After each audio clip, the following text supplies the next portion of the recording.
continue.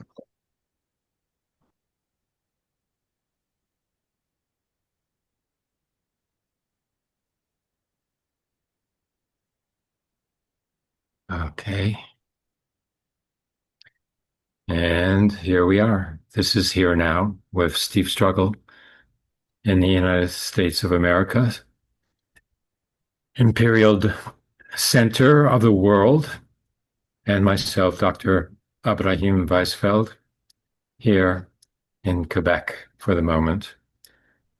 And we have all the internal news of the struggles in Los Angeles and Palestine to present to you today. Steve has set up his information, and we can begin with a report on what is happening in LA and in Mexico as well. Well, There, thank you very much. I want to send greetings to all our viewers and hope that you all will like and share this video with like-minded people throughout the world.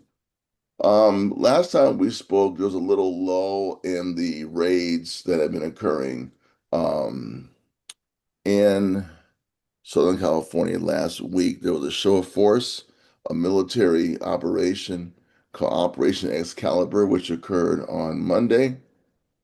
Um, I would say a few hundred, Border Patrol, Homeland Security, and U.S. Marines, no, Border Patrol, Homeland Security, U.S. Army, and National Guard were involved in this operation to secure a park called MacArthur Park. Well-known park. There have been songs written about MacArthur Park, movies made at MacArthur Park in Los Angeles, as a show of force to let the MS-13 and criminally minded neighbors know that we mean business. They had armored horses, um, soldiers in groups of 10 walking through the park. Boys and girls who were on summer camp playing soccer had to flee inside because of the officers' flagrant use of intimidation walking through the park. So that happened Monday. Then we had a switch. ICE then and Homeland Security and Border Patrol began to go up into Ventura County. Ventura County is the north of LA, about 70, 80 miles up the 101 freeway, Highway 101, the scenic route, as people call it, for California. And this is a mostly agricultural community. So they set up operations in Carpinteria and in Camarillo to seize a marijuana plant. Marijuana is legal in California. It's not legal in the United States, but they went there not to shut the plant down because they were growing marijuana. And people should know marijuana is grown in the United States where it's legal in factories, in warehouses. It's grown outside, but mostly inside. Okay. And they track the sale, they track the growth of the marijuana from the seed to the sale in states where marijuana is legal. It's grown, it's sold, and shipped throughout the state or the other states, I guess, that have marijuana being legal. So it appears that many of the people working there were migrant workers, but the word got out that this raid was going to occur or did occur. Now, 500 people showed up at these plants. That is a good turnout over with quick response turnout. 500. Come to find out that Oxnard, a nearby city, is a 80% Latino town.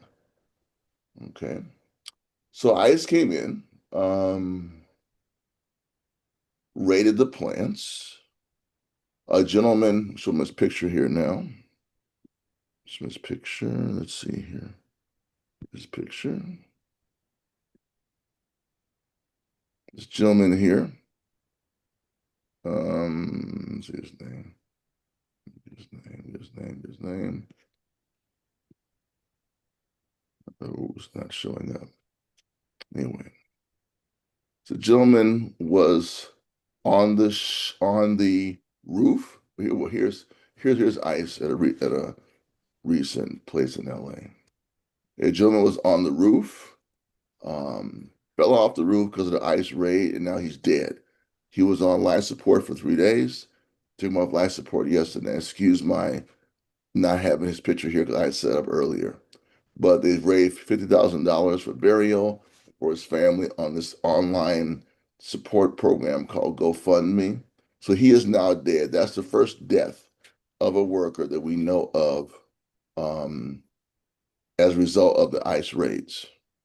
The 200 people were arrested. Their status is not known. Um, and then this happened. On Friday, some lawyers went to court to stop the raids. Because I've told you before, the raids are based on race. If you look Latin, if you're Latin, we're just gonna arrest you. There's no like the whole thing is just racial profiling, race baiting, ethnic profiling. That's the whole thing. And that's what the lawyers went to court to fight.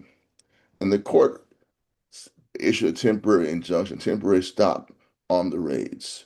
So as I know of now, there are no raids occurring anywhere in the country. Now, I could be wrong about the country, but I know in California, until this is appealed by the Trump administration and they take care, unless the court says you can keep raiding until the appeal process is over with. But this judge has said the raids have to stop. Um, in the Metropolitan Jail in LA, the federal jail, lawyers were not being allowed to talk to their clients. I mean, we have what we have here, Abraham, is just a gross violation of human rights and legal rights. Anything you can say they were doing, they did it. There's even been claims, and I cannot verify this, but Dan Kovalik, a very prominent lawyer in the United States, has written books, anti-imperialist books. I just got off a video where he was featured speaking to people in the Bay Area. He has exposed that there have been men posing as ICE agents, raping women, kidnapping women at gunpoint in California and been raping them. So this has gotten out of hand. There's no mask, no badge. I have a vest on that says ICE, you come with me. That is just over the top. But because it happened to brown people, supposedly I'm documented, it's okay, according to Trump and the MAGA movement. So this is supposed to stop. We'll see if it actually stops or not. Um, Yeah, so that's kind of the situation since Monday's raid on MacArthur Park, Thursday's raids in Camarillo and in Carpinteria in Ventura County, and the death of the gentleman today. He was taken off life support yesterday, so he has died. And at this situation at this point, the Mexican president, Claudia Sheinbaum, denounced on Friday the recent raids against migrants carried out by authorities in the United States, principally in six cities with large Latinos come in, as in Los Angeles. This is a statement that I've been saying needed to be made a long time ago. I would like to see people of Mexico City rise up and have rallies in support of their Latin American brothers and sisters in LA and in California. They need to do this, and here's why. Once you have cities around the world, at least in the region, in Canada and in Mexico, rising up and protesting, then you take it to the United Nations. And I know this sounds very bourgeois, but you have to use existing remedies to make your case. And this injunction could be used by someone going to the United Nations to charge the United States with human rights violations and International Criminal Court of Justice. Why not? We clearly are having some issues getting people mobilized and marching frequently. So let's take the other path as well. That's my opinion politically. I think it's based on sound reasoning. Whether anybody's going to take me up on it, I don't know. But I'm happy to see the president of Mexico say this, even though she's had her own issues with Americans living in Mexico, so basically violating codes of conduct and social norms, and the Mexican City masses trashing their places recently, and she chose to um, um, criticize them for practicing xenophobia. Well, that's another conversation for another day.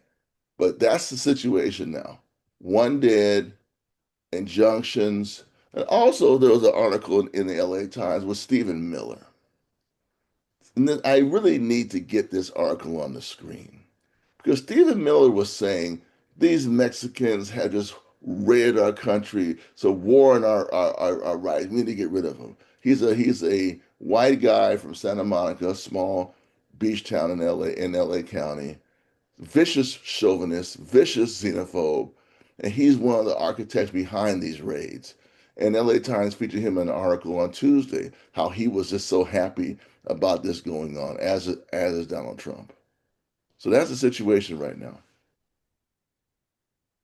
Back to And I'm glad you featured the Jewish sister there, Scheinbaum.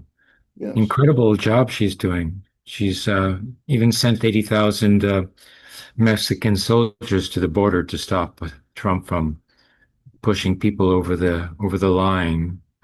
But And so that that option has been canceled. yeah, there's some the governor of Texas claimed that the Mexican first aid people who came in to help the flood victims didn't have permission and he arrested them all. So this is we're talking Insane. about a really that could all be oh, okay. I'm sorry, y'all here. Let me give you authorization. Okay, you can come on over now. That's all you have to do. Yeah. I mean, you take care of that through the channels. But they want racist, chauvinist, white supremacy, racial supremacy, cultural supremacy, especially now focusing on the Latin people, but also the black people, of course, the native people. And these guys, like the governor of Texas, Stephen Miller, Donald Trump, they're all fueled by that. So a Mexican can do nothing good because he's a Mexican. And Hmm. that's how they see it. And people need to be straight about that so they stop having these illusions about what we can make. No, a Hmm. Mexican, a black person, a working class person can do nothing right because of who they are. And that's what they see. That's how they see them. That's how they see us. No good with no social value. That's why they can treat you like they can. I'm telling you, the videos you see coming out of these ICE raids is nothing short of an MMA fight against an opponent that can't fight back. That's what it is. Okay, thank you, Abraham. I I have a question. I'll go to share what it is that I want to present here. Let's see. We'll go first to my Facebook page, which I think is here somewhere, because it struck me. We'll go to Francesca Albanese afterwards.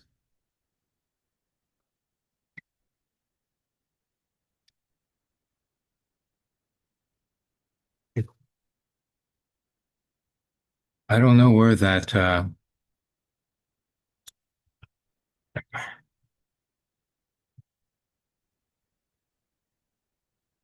Okay, I've paused this because I can't find that Facebook thing. I think I have to stop sharing and change face before I can share. Yes, here. Yeah. Then we can restart the video afterwards.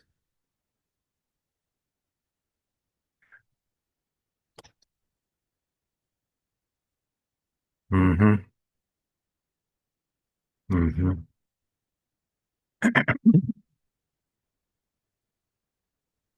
I think it's still recording on your part, but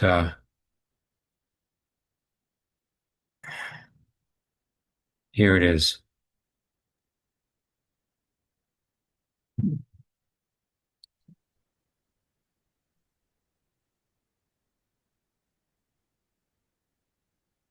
Okay.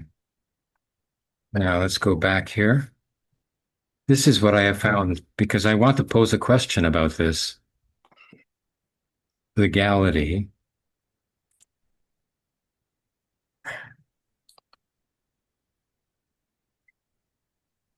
And so we can now share and go here, there.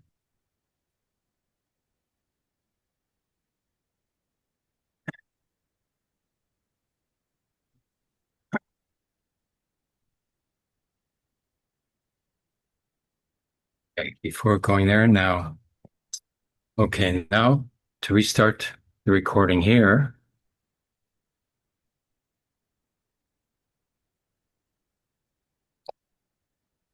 And the question to be posed here is concerns this announcement here. Let's have a look at this now. This says, question is how to identify a valid judicial warrant. Okay, a valid judicial warrant must include signature of a judge or magistrate. Yeah, it's judicial, so cannot come from a politician. Politician is not a judge. Has to have the full name of the person or business that it is accusing, the exact address of that person, the description of the premises to be searched, probable cause statement. There's got to be a reason. A judge has to be given a reason for why there should be a warrant for the arrest, detention, imprisonment of someone. A time limit and scope of search. Logical. Okay. What is not a judicial warrant is an ICE form, I-200 or I-205, signed by ICE, not a judge. There is no judge's signature. Therefore, it is invalid. Missing or incorrect address. If you can't pick up Will somebody, it be in a here? public park. Yes, not be. If you can't just pick up somebody, whose name they don't even know, whose address they don't even know, whose status they don't even know, and they Well, just that's go what and they they pick do. somebody up. But that's what they do. That's what's been going on. That's what I they're see. doing. I Okay. And grab it. that's That's it. That's it. invalid. That is legally invalid. I, Okay. I know that. You know that, bro. But they don't care about the laws. Yes. That's what's So up with that one. this does not give ICE the right to enter your home or business. You do not have to open the door without a judicial warrant. Somebody knocks on your door and says they're coming to interrogate you, interview you. They use the word interview. Yes. If they come to interview you, and you tell them to get lost. You don't have to open up the door. If you say, "Do you have a warrant?" And they don't have a warrant, so they can get lost, right? Okay. Now, this here is the reason for my question. My question to you is, if these agents come to you without a warrant, or if they take you in a public park without a warrant, do you have the right to resist with force to defend yourself against such agents? And do other people have the right to help you defend yourself in solidarity? This is Well, the question I have. this has been happening. Both of what you are alluding to has been happening. People are resisting and people are getting involved in the struggles to free them. I don't know the numbers of people that have been successful, but it has occurred. And the issue is more is it was seen to me that you would have a legal right based on international law to help them, and then based on international law to resist. U.S. law, that's always self-defense in the U.S. is always a gray area when it comes to law enforcement. In the Yeah. United States, defense against law enforcement is a gray area. I know of no law that says you can resist, but to not resist when you're being unlawfully detained is a human right, I would think. And this is where the charges of resisting come in when the police officer tries to arrest you, they just want to jack you up or put you in a car and beat you up down the street or something. Then, or ICE puts you in the car. See, ICE is in this really weird position. They're a federal agency. They're not local law enforcement. They're part of Homeland Security. So they are a paramilitary organization that is not, I'm not sure what their legal boundaries are, but they show no badge. And most law enforcement, you got to have a badge. Even FBI, they have to summon in your face to show who they are. ICE has no badge.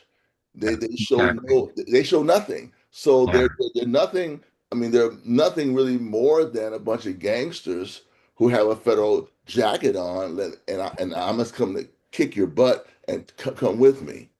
yeah. I think people have a right to defend. Hell yes, all the fights we've had. I mean, all the videos you see have been people defending people getting arrested. Most of the videos, and ICE is just taking people to town on it, Mm. arresting you, charging you, and we don't see. It's so over the top. How many people now? According to Mrs. Shine, let me get if I get her back on this. Let me see if I can go back to her quote here. According to the president of Mexico, if I can find this, if I can find it real quick, if I can find it. Let me see if I can find it. According to the president of Mexico, and I probably can't find it again because I have some trouble. Yeah, that's okay. I'll stop sharing. Let me find out. Let me look at it right now. Yes. Now I could comment, the like if they come to you without a warrant, you don't have to do what they say. If they say open the door, you don't have to open the door. If they say you have to come with them, you don't have to come with them.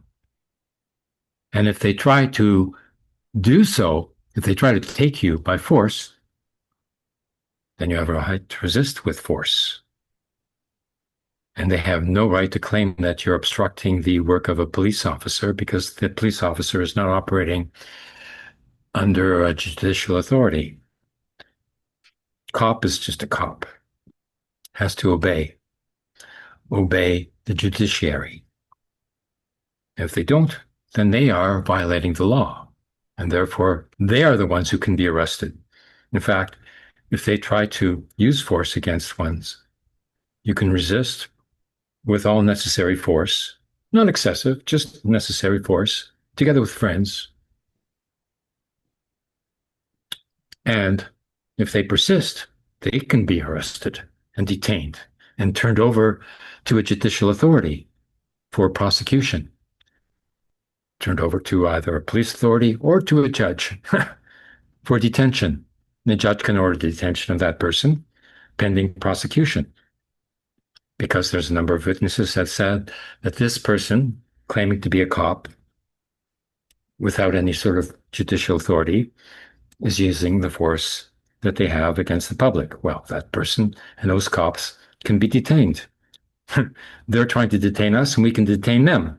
See, we know what the outcome is. According to the judges, we will have the right and they will be prosecuted and they can be fined or imprisoned, for their illegal use of authority. That's the way it should go.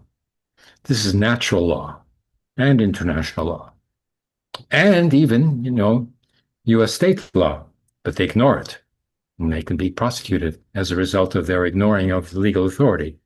They are not an illegal authority. Just because the president has sent them, doesn't mean they There are have two legal types of authority. people. Well, I think you're right. I think that's one of the issues I've been wanting to raise. I have raised in conversations. I did focus earlier in this program on the international aspect of this escalation. But also, I think you're making very valid points that if what you're doing to me is illegal or has no basis, I have a right to resist. I have a right to appropriate deterrence. I have a right to apply appropriate deterrence to you to leave me alone. That's how I would put it. I Yeah. have a right for you to appropriate level of deterrence. Yeah. But if you see ICE raids, you'll see them using sledgehammers to break windows and grab Hmm. you out of a car. We, we, Wow. Property damage. Wow. Big issue. Like, there is no concern about that here. uh, None whatsoever. huh. Remember, the FBI has helped people the FBI has orchestrated murders of Black Panthers in their beds. So, we're talking about, just, I mean, just after that, what else can you do? Yeah. Thoughts and minds kill them in their bed. Yeah. This reminds me of the treatment of the Black Panthers. Like the cops uh, murdered, assassinated about 200 Black Panthers leaders.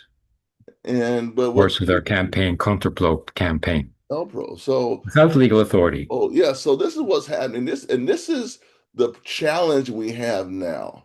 What happens next in the mass movement, the protest movement, the legal movement to stop these raids and to free the prisoners and to have a redress of the grievance of the people who were arrested, brutalized, imprisoned, separated from their families. This is what's usually forgotten. I Yeah. don't forget that. The redress of those who have been attacked. No Black Panther families have received one penny Hmm. in compensation for the injuries that came to their sons and daughters for being members of the Black Panthers. It was not illegal to be a Black Panther. It was not Hmm. against the law. Hmm. Okay, so it wasn't against the law, and if a campaign against them, there should be some redress. No, none. What's going to happen to redress this young man, this gentleman's death? Okay, we have $50,000. That's wonderful. People have pitched in money, but what about his loss? Because he has no documents. Means well, first of all, we don't know he's undocumented. We don't know this. So the allegation is undocumented. Therefore, he had a right to die. Yeah. No, Yeah. no. So where's the redress? Uh, I'm saying, where's the sanction? yeah. Where's the sanction against ICE, the ICE officers, Border Patrol? See, I focus on that a lot because everybody wants redress, but those who are the victims never get redress. They never get a penny, no sanction, nothing. They have to suffer, and I'm sick of that. This has really gotten to me. Seeing these people who go to work, and interesting, if you can find the LA Times article, it came out on Thursday or Friday about the raids in Carpinteria and in Camarillo. There was a guy there. I think he's a white guy. It was any different. He's a guy who was going to go to the beach. Then he came to the raids instead. That's interesting. Drinking a beer, watching this all go down. He said, "I'm a Trump supporter, and I thought the immigration thing was a good thing. But these people here want to go to work every day. I don't mind them being here. They're hardworking. This is ridiculous." Even a Trump supporter said, what's going on here? This is what it was everybody doesn't understand. They're not going, excuse me. The Mexican mafia, the other criminal gangs that do criminal Latino community, not because they're Latino, but they're criminals, and they are criminals, okay? They're in jail. Nobody fights with them when they go to jail. They're happy they're in jail. But these people here are not the Mexican mafia. No, they're not MS-13. They go to work every day. They sell food every day. They sell you flowers. They cut your lawns. They harvest marijuana. They go to the factory. Why don't you give them legalization? And now you want to do jail. This is what people are more and more saying, what's wrong here? Nobody minds them being here. Nobody really cares. Hmm. Because their children go to school. They're the politest children. Their Hmm. neighborhoods, they put in little stores, they want to make it look nice, okay? And they even went to work knowing ICE was on the way to get them. What's that saying about their need to have an income? It's absolutely insane. What's insane, unethical. It's like the Palestinians going to get food and they get shot by the U.S. I mean, if I wish I had that video to show people again, going to get the food in line and being shot. Hey, Yeah. boy, got you one. That kind of redneck nonsense. Yeah, 600 now. The same thing. The Border Patrol are in every movie you see about Border Patrol in the United States, they're vicious. They're known for their viciousness. Same with these guys in Palestine working for the Global Health Foundation, same thing Mm. with guns. Yeah. It's savagery as part of the American. I'm sorry, it's part of the American experience. Yes. I, The yeah. Black Panther parties, they should have a class action suit, suing the police for how they were treated. That could be done. I think Not all people individually, but support class action suit. class Everybody action. together. Every living family should get some money. Yeah. Again, the FBI files are still there. They knew who it was, their family, and I'm not saying that would solve anything, but the issue of redress is never brought up. And I Mm. bring it up because if you do something, if I sue you and I lose a lawsuit, I have to pay your legal fees in this country. I don't know if you know that. Yes. If I sue Everybody knows somebody, about the Palestinian student um, who was taken by undercover agents, dressed in civil. ICE, ICE agents, Yeah, without a badge, without a yes, warrant. He right? was No taken warning. in, Muhammad Khalil is his name, right? And he's been released now by judicial order. Yes, The judiciary has won against the presidency in the right. case of Muhammad Khalil. Okay, and what is he doing now? Even after being released, he's suing That's the right. authorities for unlawful Redress, detention. for redress his grievance. Yes. That's why Yeah. I'm saying you have to find it. Now he said, which I don't agree with it, but that is his position. He'll take an policy, he'll take an apology and change the policy. Okay, maybe he has to say that. Maybe his lawyer said, let's make a nice approach. We'll do it. Maybe he has to do it that way. I don't agree, but that's his fight and that's his politics. I'm not gonna say he's making a mistake. But at least he's fighting for redress. Yeah. Those people in these jails need redress. You you can't even find them. Where are they? You don't know. Where are you? Can't locate nobody. Hmm. Are they dead? Are they getting their medicine? Where have they been transferred out the region? Hmm. This is outlandish. Yeah. This is not business as usual. It's wrong. And because they're Mexican and because they're brown skinned, they're being treated in that way. And that's why. Yeah. And I want everybody who listens from around the world to realize that's the America you don't know. Yeah. You know Hollywood.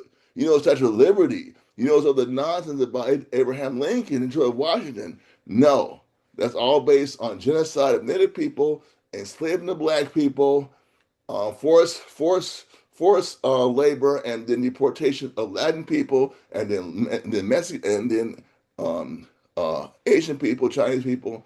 That's the American history. You're seeing American history raw right now, and I bet you there's not one criticism coming out of Israel because they do the same thing to Palestinians.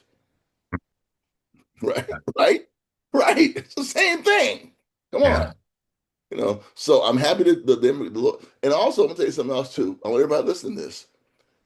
This shows the importance of having a fight on many fronts: the protest front, the labor front, and the legal front. If they wouldn't have gone to court and got this stopped, I raised my hand to God, there'd be a raid. There would have been a raid yesterday somewhere else. Somebody else would have died. Sometimes you have to have your lawyers working with you too, man. Come on. Yeah. I mean, it wouldn't. I'm telling you, if it wouldn't have been for that stop, then somebody else may have died Friday or Saturday in another raid. Mhm. Oh yeah, This is not just talk. We have precedents that prove that what we are advocating is possible. right.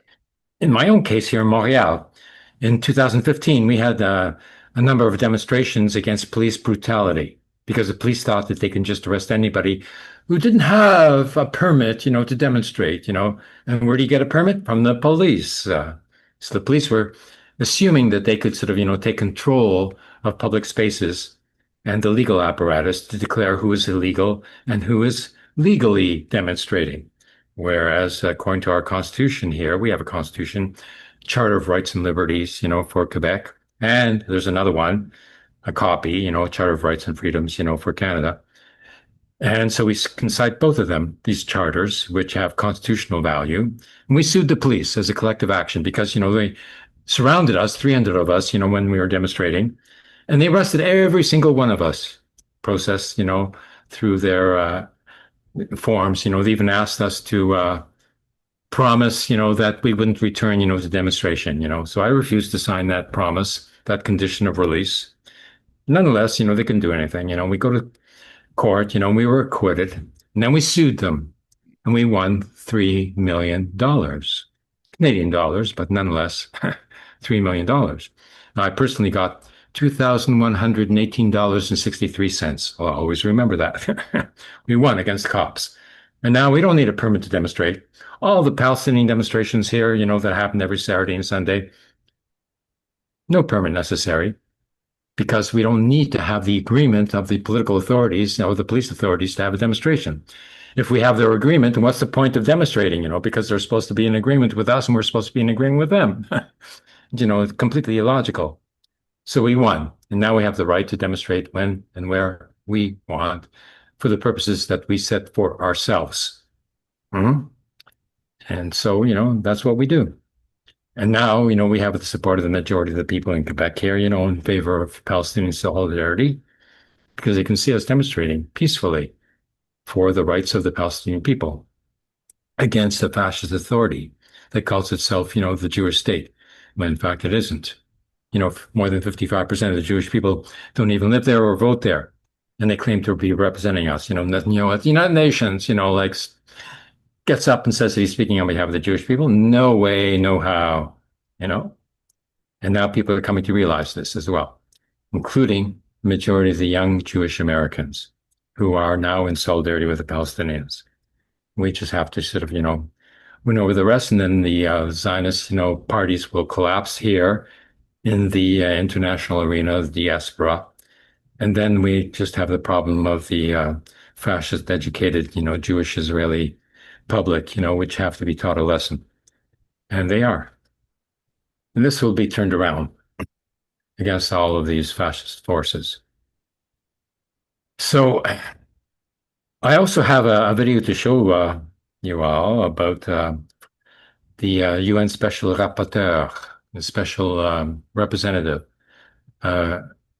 lawyer Francisca Albanese, who's now being sanctioned by the President of the United States because she's pointed out, all the corporations that are complicit in the genocide in Gaza. And she names, them all.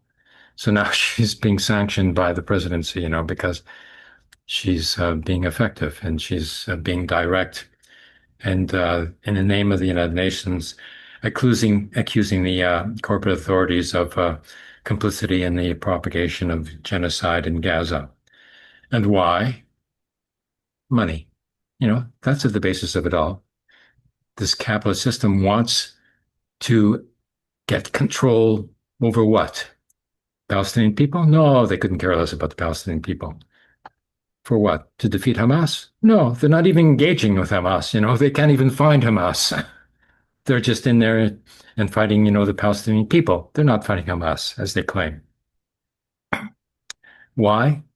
Because offshore Gaza, there's 1.3 trillion cubic meters of natural gas underneath the Mediterranean, offshore, in the 200, mile limit that belongs to Gaza as Palestine, as every other country in the world, claims to have authority and control over the periphery of their territorial waters. The United States, claims authority over the 200 miles, around the United States of America. Palestine has the same authority. And this includes the gas field there, which is worth $500 billion. So they don't care how much they spend on this war. They don't care, how many Palestinian lives are lost in this war on the Palestinian people, because it is a war on the Palestinians, not on Hamas. Hamas is not suffering. It's the Palestinian people who are suffering. And now they want to ask countries, to provide humanitarian aid by accepting Palestinian refugees so that they will leave the territory to live a good life somewhere else, supposedly, according to Mr. Trumpf is his name, his real name, his real German name. And he claims, to be acting on behalf of the Americans, yeah, as if Americans, were there, from the very beginning of, Earth's history. No way, no how. Americans are all immigrants, all of them, including, Mr. Trump's family, which comes from Germany, starting off, with his grandfather or grandfather, who was a draft dodger, from the German conscription. Well, let's go and listen to the lawyer Francesca Albanese. I just pause here for a moment to find it. Okay. Okay, I'm going to switch over here to find that video to set it up to show. I think it's over here. Yes. Now let's expand this. Okay. And go back here, and then we can start sharing when we resume recording here now. Okay.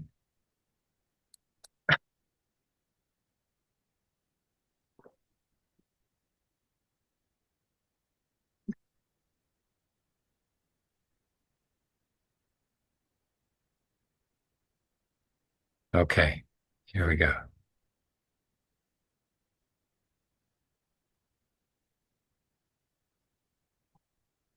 And I think this is the one here.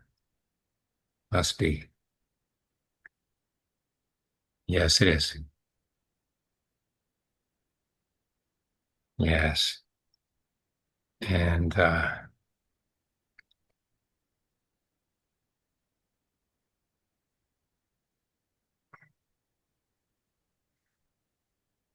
let's see how to start this. Yes, here we go.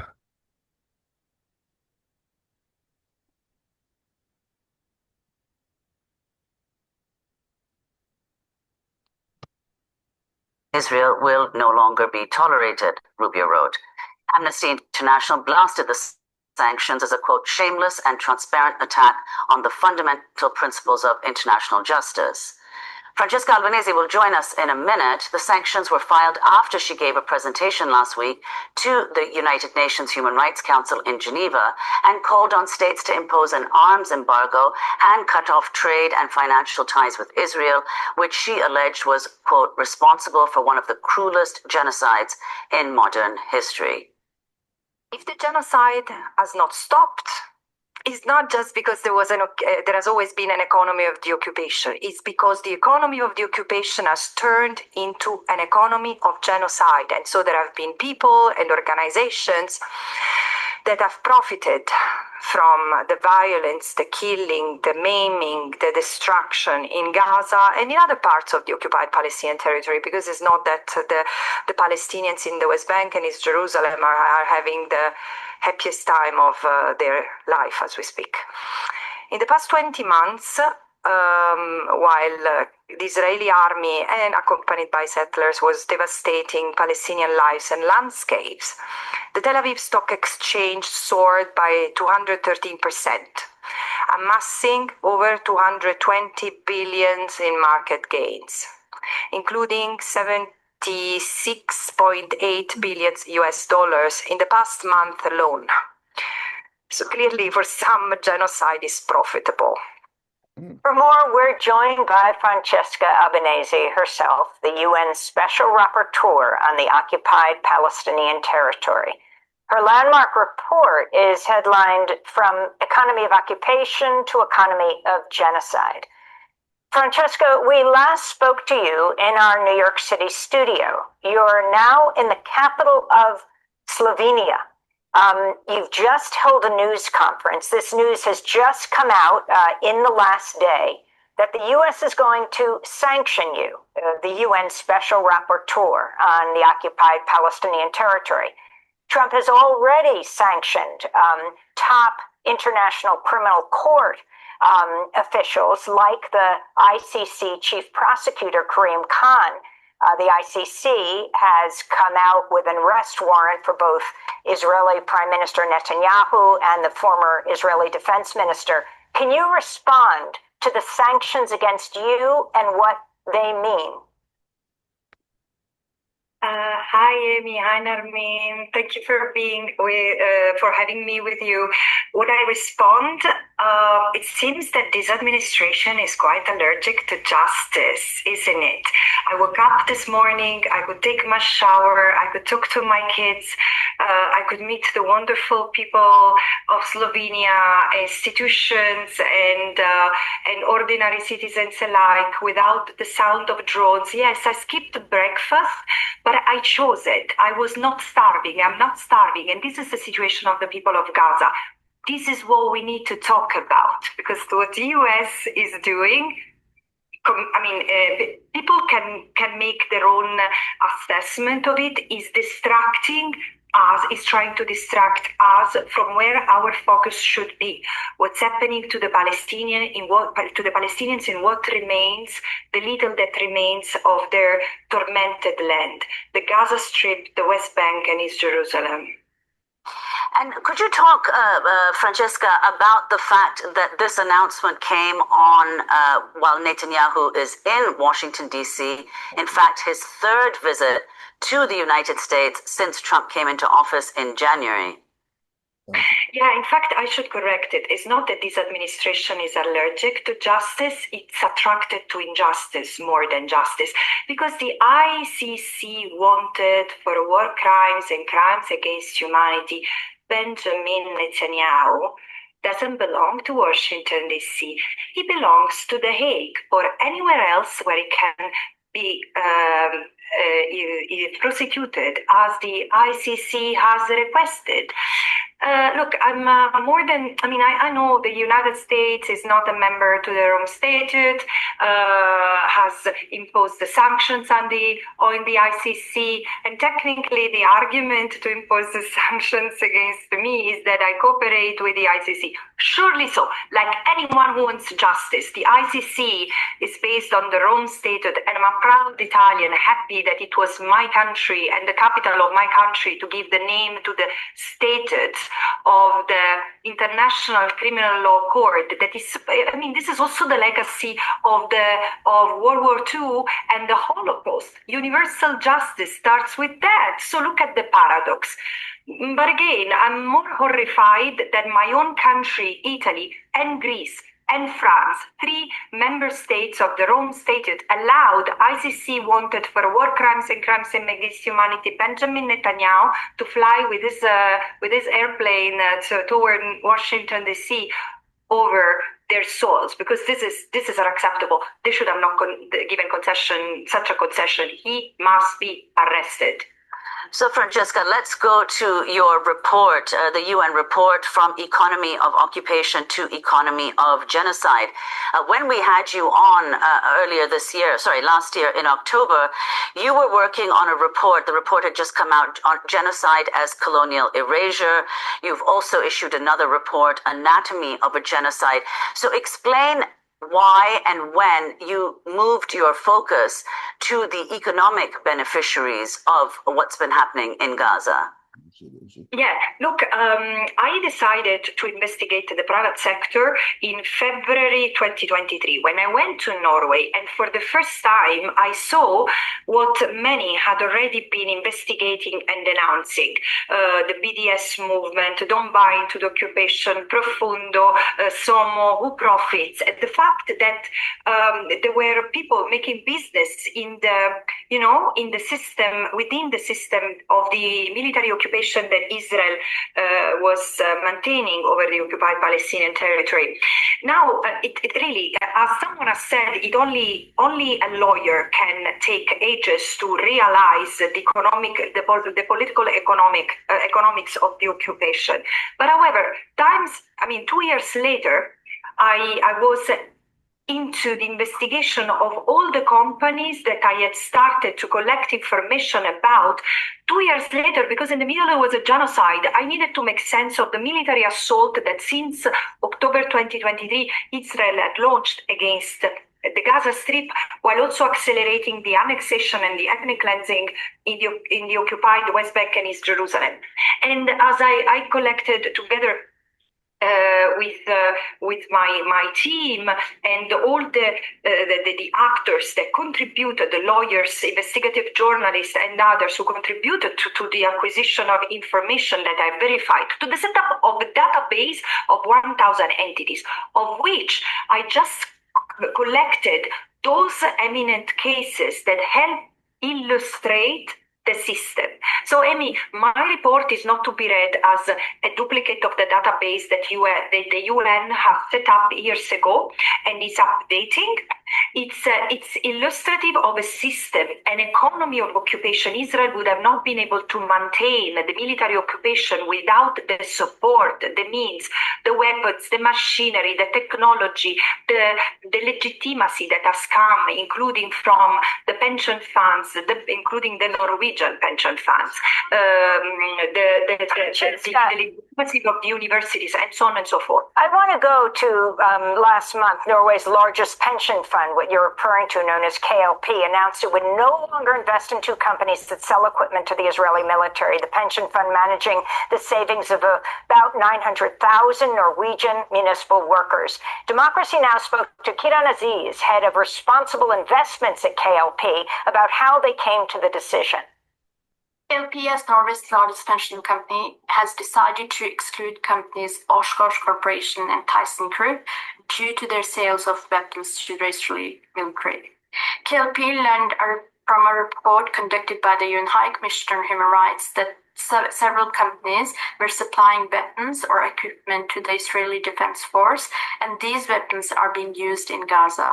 On the basis of this information, KLP has done a thorough assessment of the companies, but also engaged in dialogue with them in order to understand what kind of due diligence they have performed.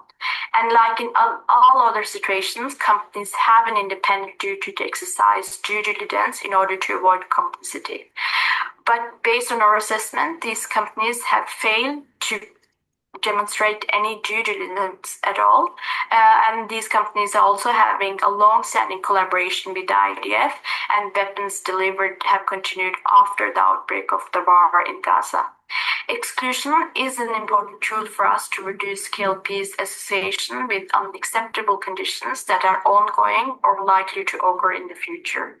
But exclusion is also a way to hold companies accountable, because we all need to respect international law and humanitarian law.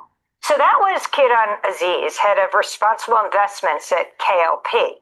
Meanwhile, one of the world's largest shipping companies, Maersk, has recently announced it'll divest from companies linked to illegal Israeli settlements in the occupied West Bank following a sustained pressure campaign called Mask Off Maersk that was led by Palestinian Youth Movement.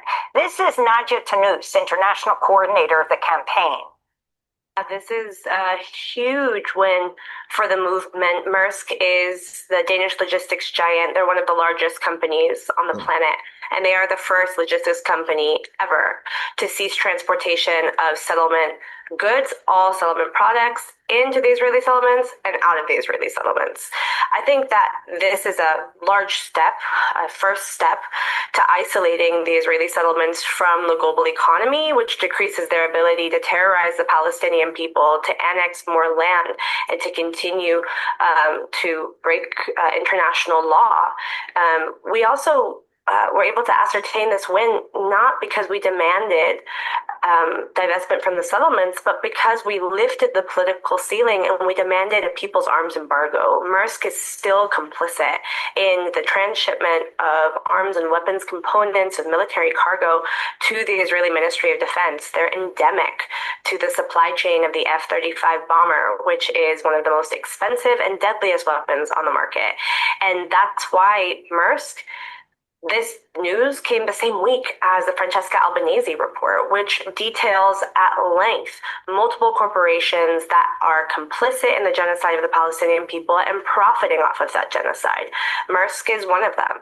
So that's Nadia Tanous of the Palestine Youth Movement. Francesca Albanese, as you listen to both women from Norway and taking on the Danish company Maersk, if you can talk about the other companies that you've been targeting, and if these U.S. sanctions are going to change your approach. Let me share an anecdote because this is really telling. I've been engaging with a major newspaper who refused to report on my report because it was not accurate, and I mean it was not accurate, not solid enough because I had used this as a source. This particular report, the work that this youth movement has done. And you see the condescending attitude of the West and the saviorism that we carry. The youth movement is associated with lack of expertise. I'm so glad that the world is changing and we are in the hands with this young generation. We are in better hands. What I want to reflect on as answering your question, Amy, is something that Nadia said, meaning it's the endemic. There are certain services that companies are providing that go to something that is endemic, to the illegal occupation, to the apartheid structure that Israel has maintained over the years, over the Palestinians, and now has even turned genocidal.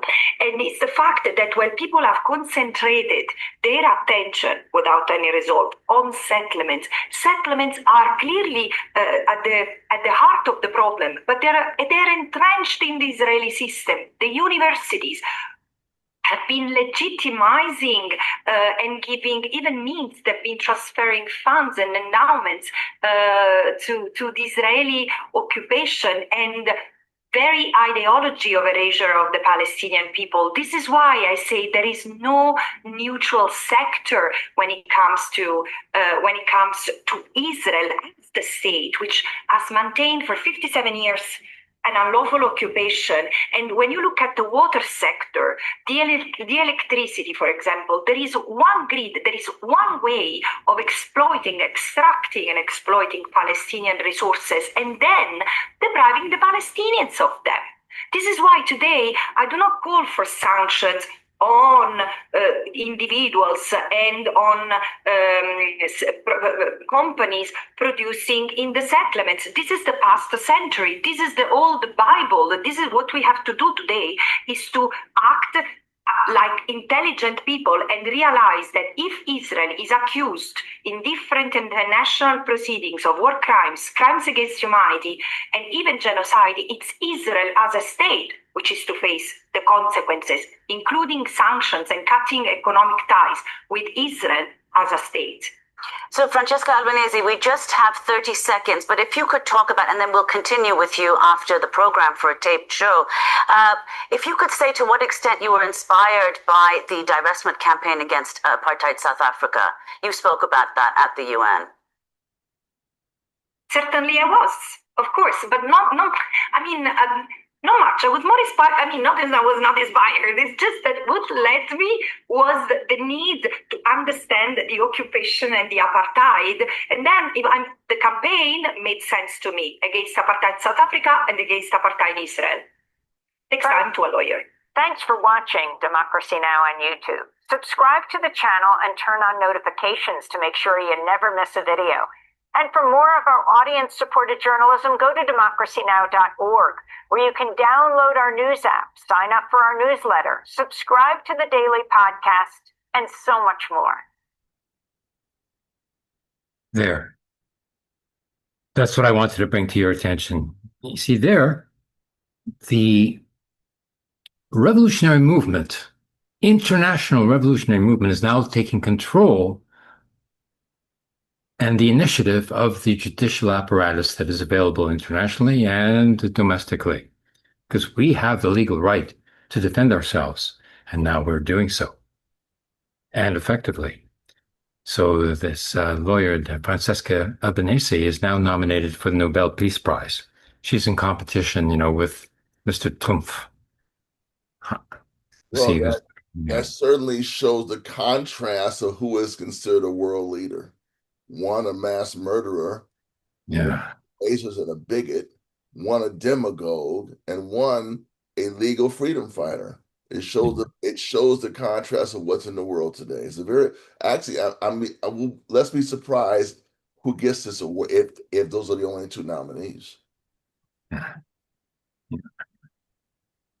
Well, I think that's what we have for today's broadcast to bring people up to date. And Yeah, we I appreciate are this showing. moving ahead. We're on top of this whole process, and we know that we are developing a international revolutionary movement that I think is inevitably going to be coming to socialist conclusions as well, because the corporate sponsors of the reactionary fascist regimes have been exposed and are now being prosecuted.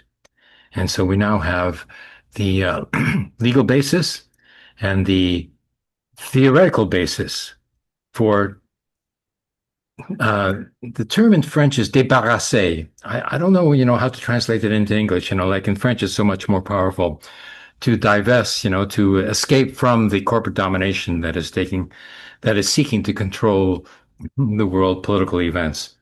That is not on the agenda anymore. And now we are taking control of our own destiny, our own international world destiny as a people, as a collection, as a federation of federations in the world today. And this is the conclusion that I think that we can come to today, here and now. Great. I think you're right. Okay, until next time, here we go. From Steve Struggle and myself, Dr. Abraham Weisfeld, seeing you at the next transmission. Okay. So we got the information out there. We sure did. We sure did. Good job. So Okay. So I think you're still recording. So if you have anything more to say for your part, we can conclude, with your words. no, I hope our viewers will like and share and make comments and spread the word. Thank you very much. Okay, here we go.